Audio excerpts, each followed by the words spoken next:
Sa mga pagsubok sa buhay, ikaw, Ama, ang siyang aking gabay. Kaya lamang nakapagtagumpay, dahil sa gawa ng iyong kamay.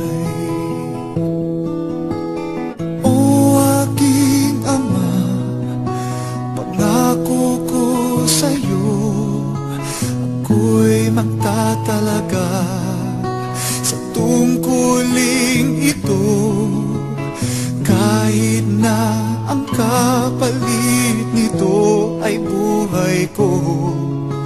Ako'y magtatapat pa rin sa'yo.